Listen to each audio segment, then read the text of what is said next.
In the picturesque Belle Noire neighborhood of St. Louis, Missouri, sits a beautiful, colonial-style house on Roanoke Drive that was once the home of a boy called Roland Doe, aka Robbie Mannheim or Ronald Hunkeler. It looks normal on the outside, with an all-brick exterior and white shutters framing the windows. Huge trees and neatly manicured bushes dot the yard. Yet one of the most extraordinary horror stories in American history transformed this house into a landmark for the macabre and provided the true story of the Exorcist. The story began in January 1949 in Washington, D.C., where 13-year-old Ronald Hunkeler, aka Roland Doe, began exhibiting disturbing behavior that left his parents baffled and terrified. He was calm and normal during the day, but at night, he would suddenly erupt into screaming fits and other wild outbursts. Meanwhile, he would enter a trance-like state, make sounds in a guttural voice, and break out in scratches and red lines all over his body. After getting nowhere with doctors, his horrified parents brought him to where their relatives lived in St. Louis and called in Jesuit priests to carry out a harrowing series of exorcisms. As they desperately tried to wrest the demons from his body, they claimed that the boy's bed moved on its own, slid violently across the room, and knocked them over.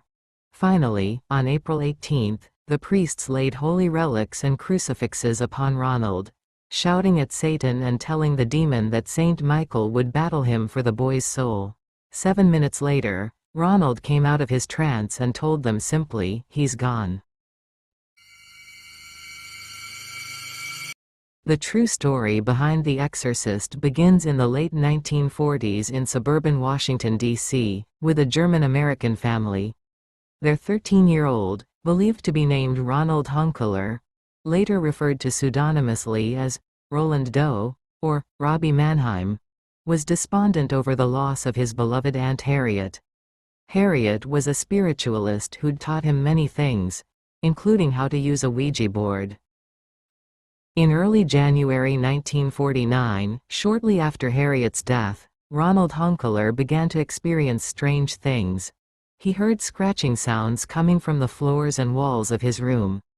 Water dripped inexplicably from pipes and walls. Most troubling of all was that his mattress would suddenly move. Disturbed, Ronald's family sought the help of every expert they knew. The family consulted doctors, psychiatrists, and their local Lutheran minister, but they were no help.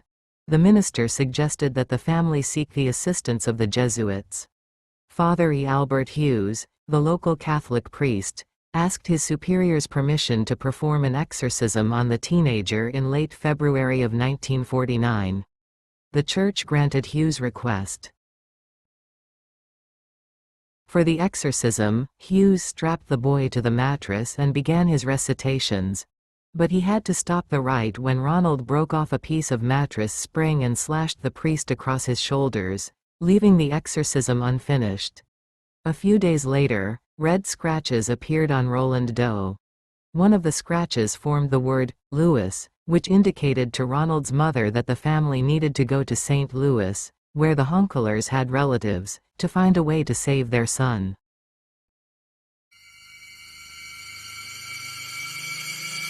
A cousin of the family was attending St. Louis University at the time of Ronald's struggles.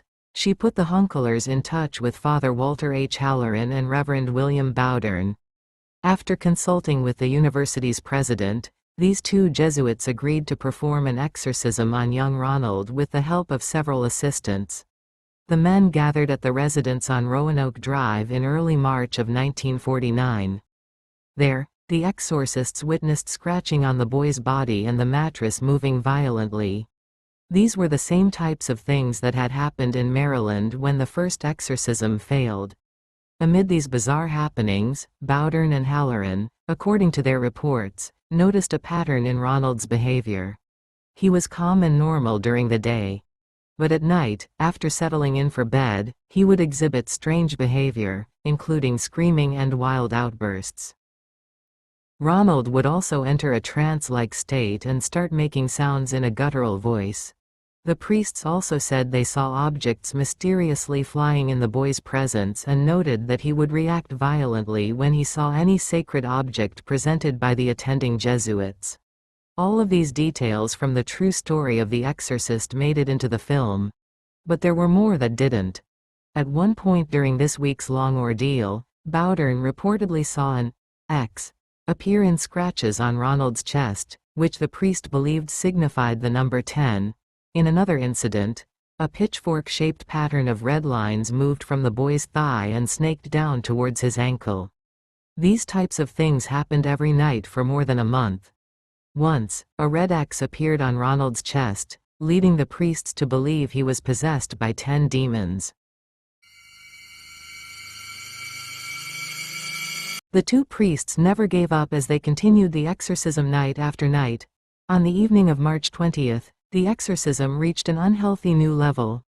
Ronald urinated all over his bed and began shouting and cursing at the priests. Now, Ronald's parents had had enough.